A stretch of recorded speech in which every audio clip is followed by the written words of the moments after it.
We are naturally wired to look for the path of least resistance.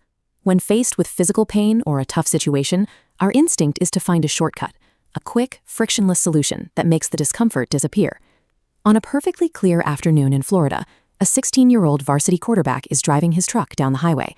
Without warning, he locks his arms straight out, his hands gripping the steering wheel so tightly his knuckles turn white. His body goes completely rigid and drives straight into a tree at nearly 100 miles an hour. Meanwhile, in Philadelphia, an experienced mugger spots what looks like an incredibly easy target, a soft-spoken blind man walking alone at night. The mugger corners him.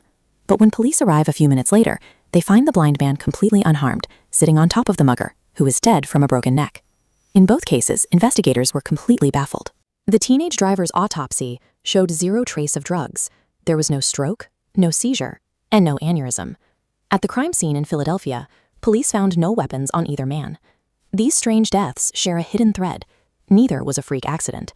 Instead, they were the direct, violent results of an intentional, seemingly clever shortcut taken by the victims, a hack to bypass a problem that ended up destroying them. To understand the first crash, we have to look at Northport High School. Historically, Northport struggled with low test scores and a weak athletic program. But over a few short years, the campus experienced a miraculous turnaround. Grades across the board improved, the football team had record seasons, and students seemed happier overall.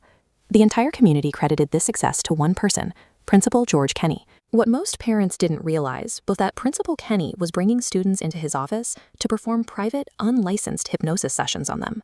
This diagram shows the exact mechanism of the psychological shortcut Kenny was teaching his students. Instead of working through anxiety or physical discomfort naturally, Kenny taught them self-hypnosis to forcefully bypass the brain's warning systems.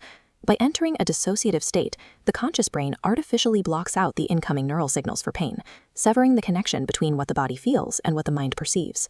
Marcus, the 16-year-old quarterback, had been taught this exact self-hypnosis technique. On the day of his accident, he was experiencing intense pain from a recent dental procedure. As he drove his truck down the highway, he applied Kenny's method to push the throbbing pain out of his mind. But the system crashed. The pain disappeared, but Marcus's brain locked into a deep trance. He lost complete control over his motor functions, becoming entirely catatonic behind the wheel. That rigidity is what sent his truck veering off the road. The fatal crash wasn't an isolated incident. Over the next 2 months, 2 other Northport students who had undergone repeated hypnosis sessions with Principal Kenny died by suicide. Marcus successfully hacked his own brain to stop hurting. But by using an unverified psychological trick to bypass that pain, he accidentally stripped away his body's ability to safely operate. He turned a simple coping mechanism into his own death sentence. A similar breakdown in logic occurred on that dark Philadelphia sidewalk. 31-year-old Anthony Irvin was a career criminal who needed quick cash. He spotted his neighbor Harry walking alone. Knowing Harry was soft-spoken and totally blind, Anthony saw a shortcut to an easy payday. Anthony used his go-to tactic to ensure his victims wouldn't put up a fight. He shoved his hand into his jacket pocket and pointed his fingers outward to simulate the barrel of a gun, threatening to shoot if he wasn't handed the money. But Anthony missed a critical piece of information. While Harry lacked eyesight, he was a highly trained master in both karate and wrestling. This visual explains the sensory conflict that turned the robbery fatal. When Anthony threatens to shoot, a sighted person might look at the jacket, realize it's just a finger, and hesitate. But because Harry is blind, he has no way to visually confirm the bluff. His brain processes the auditory threat of a gun and immediately defaults to maximum force physical survival instincts. The moment Anthony demanded the cash, Harry reacted. He grabbed Anthony, flipped him over his shoulder, and slammed him into the pavement, breaking his neck. Anthony relied on a visual trick to bypass a physical struggle. By weaponizing that deception against a man who could only react to the raw threat, he triggered an automatic, lethal response that he had no chance of surviving. In both of these stories, someone tried to cheat reality. A principal wanted a quick fix for student performance, a teenager wanted to instantly erase physical pain, and a mugger wanted a robbery with zero friction. The fallout from these shortcuts was immense. Following the 3 student deaths, the Sarasota County School Board paid out a total of $600,000 in settlements to the grieving families. But true justice remained entirely out of reach.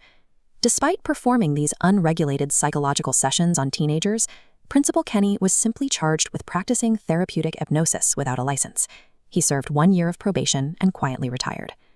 In Philadelphia, Harry, the blind martial artist, faced a different kind of toll. The police quickly determined he acted entirely in self-defense and cleared him of all charges. Yet he was left carrying the heavy, agonizing guilt of having taken another human's life. There is no unwinding these outcomes.